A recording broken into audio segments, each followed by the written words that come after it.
24 au verset 47, avant même de bénir le peuple et monter au ciel, Jésus-Christ leur a dit, allez partout, prêchez la repentance et le pardon des péchés.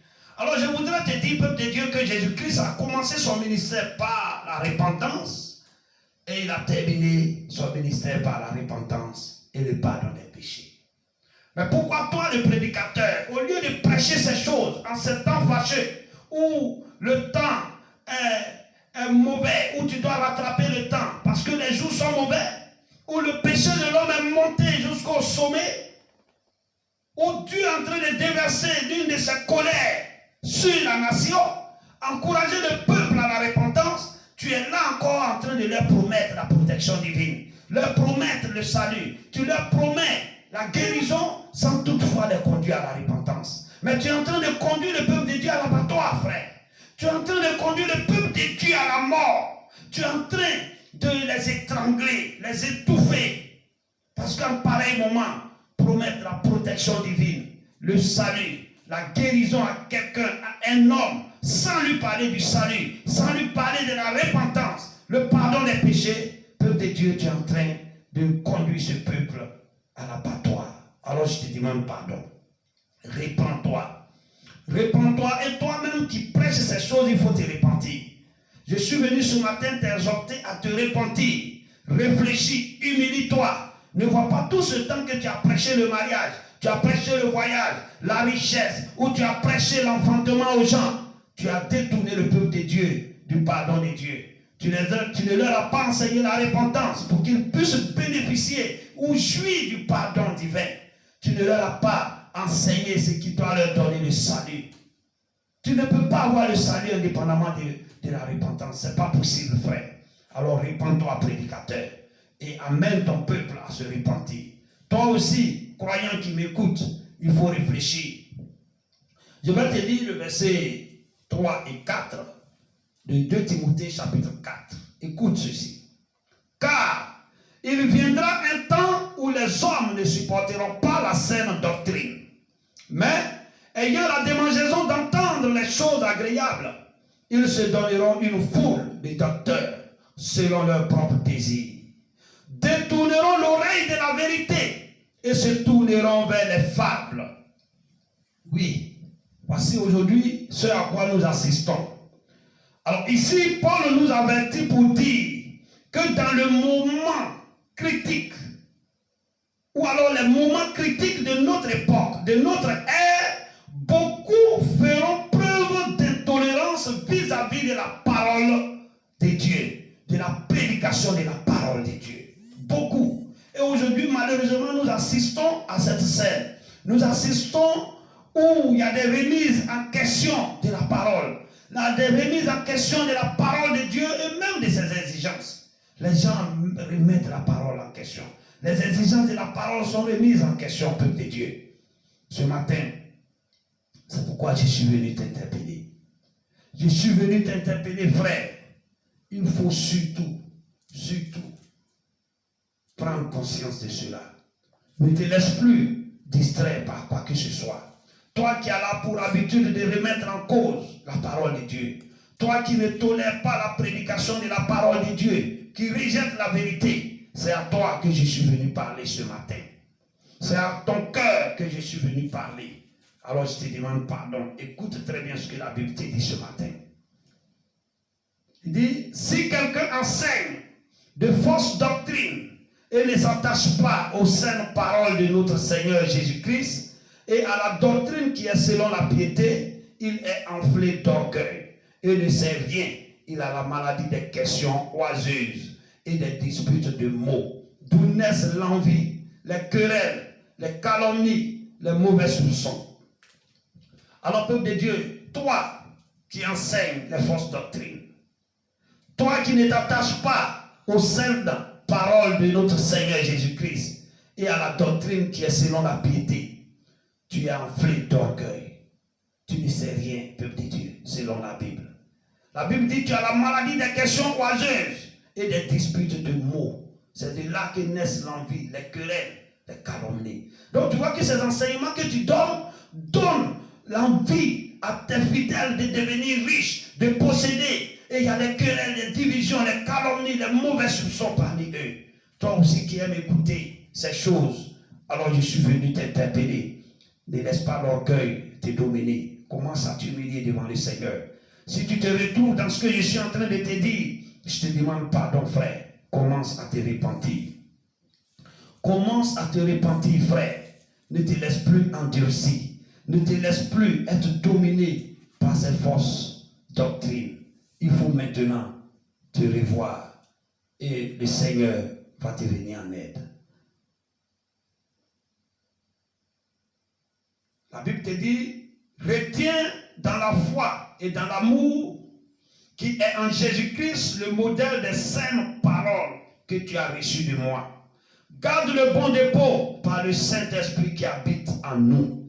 Alors, peuple de Dieu, je te demande pardon à retenir dans la foi et dans l'amour qui est en Jésus-Christ le modèle des saintes paroles. Commence à aimer la parole de vérité. Commence à aimer la parole de repentance.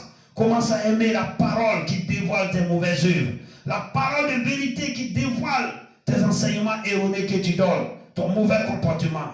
Et reviens au Seigneur. Reviens au Seigneur.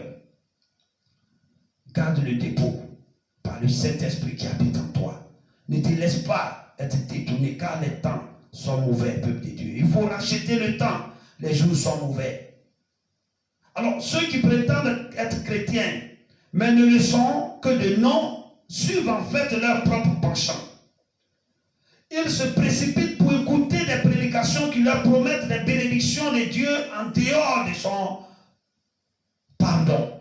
C'est-à-dire, les gens, tu aimes écouter les paroles, les enseignements qui te disent que Dieu va te bénir, Dieu va te guérir, Dieu va te protéger sans le pardon de Dieu.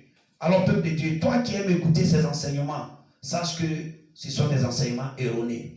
Tu ne peux pas jouir des bénédictions de Dieu sans passer par le pardon de tes péchés. Tu ne peux pas aussi avoir le salut de Dieu sans venir à la repentance. Ce n'est pas possible. Alors je te demande pardon. Commence à aimer les paroles qui te choquent, les paroles qui mettent en exergue tes mauvais comportements, tes mauvaises réflexions, tes mauvaises paroles, les paroles qui mettent en exergue tes mauvais enseignements que tu donnes. Les arguments que les gens fondent sur la Bible pour te convaincre, écoute-les, ne sois plus endurci. Vous savez, les faux frères aiment se divertir des enseignements qui leur procurent des sensations agréables et qui leur donnent une bonne image d'eux-mêmes. Tu aimes qu'on te dise des choses que tu veux entendre, qui te font plaisir et tu veux avoir une bonne image de toi-même. Alors sache que ce sont les faux frères qui se comportent ainsi. Si tu écoutes cette vidéo, tu regardes, tu visualises et tu écoutes ce que je suis en train de te dire, si tu te retrouves dans cette tranche d'homme, sache que tu es parmi les faux frères. Alors je te demande pardon, réfléchis, humilie-toi devant le Seigneur, répands-toi et tu seras sauvé. Même si là où tu es, si tu es atteint du Covid-19, même si tu es atteint d'une quelconque maladie, je te demande pardon, répands-toi sincèrement, le Seigneur Jésus-Christ va te visiter. Ce que les faux frères recherchent, ce sont des prédicateurs qui flatteront leurs propres désirs. Alors en somme, ces gens dictent ce qu'ils souhaitent entendre au lieu de laisser Dieu inspirer les prédicateurs. Tu veux entendre des choses. Regardez, tu te laisses toi le prédicateur manipuler par de l'argent. Ça veut dire que tu démontres que ton Dieu c'est ton ventre.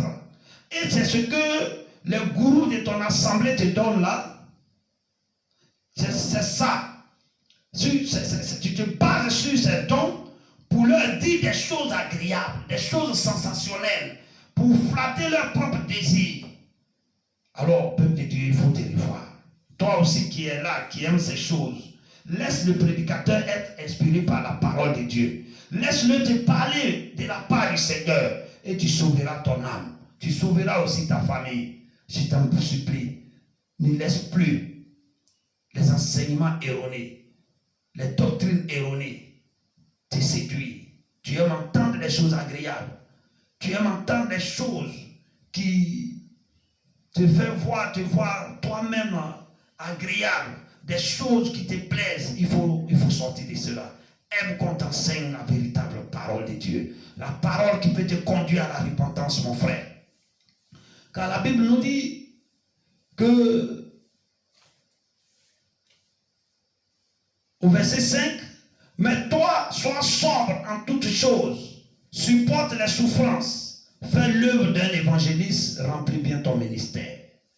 Parce qu'aujourd'hui, les gens se tourneront vers les fables, les gens se tourneront vers les fausses idéologies, les gens se tourneront vers les fausses conceptions et aux philosophies de toutes sortes qui s'opposent à la vraie doctrine de Dieu. Alors je suis venu t'exhorter ce matin à cela, à une prise de conscience. Ce n'est pas une condamnation. Je ne te condamne pas, mais je suis venu veiller ta conscience. Je suis venu t'interpeller, renouveler ton intelligence pour que tu puisses réorienter tes privilèges spirituels, réorienter tes objectifs spirituels, peuple de Dieu. Alors que Dieu te bénisse, que sa paix, sa miséricorde soit avec toi, toi qui me suis, toi qui m'écoutes en ce moment. Reçois la paix du Seigneur. Je vais te donner un passage en 2 Corinthiens 10 pour la conclusion.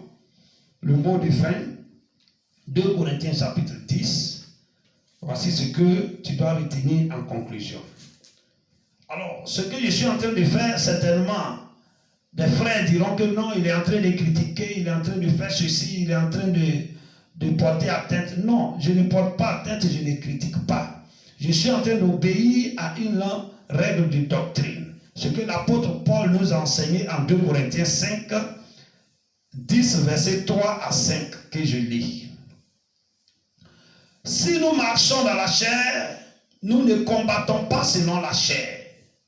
Car les armes avec lesquelles nous combattons ne sont pas charnelles, mais elles sont puissantes par la vertu de Dieu pour renverser des forteresses. Nous renversons les raisonnements et toute hauteur qui s'élève contre la connaissance de Dieu et nous amenons toute pensée captive à l'obéissance de Christ. Amen. Oui, peuple de Dieu, voici ce que nous faisons. Nous ne critiquons pas, mais seulement nous renversons les raisonnements, les auteurs, c'est-à-dire tout ce qui s'élève, toute philosophie, toute idéologie, tout commentaire qui s'élève contre la vérité de Dieu, c'est ce que nous renversons. Ce sont ces forteresses que nous renversons pour amener le peuple de Dieu qui était captif à l'obéissance à Jésus-Christ. Que Dieu vous bénisse, que sa grâce, sa miséricorde vous accompagne. Bonne journée à vous tous et à tous. Que Dieu vous garde. Amen.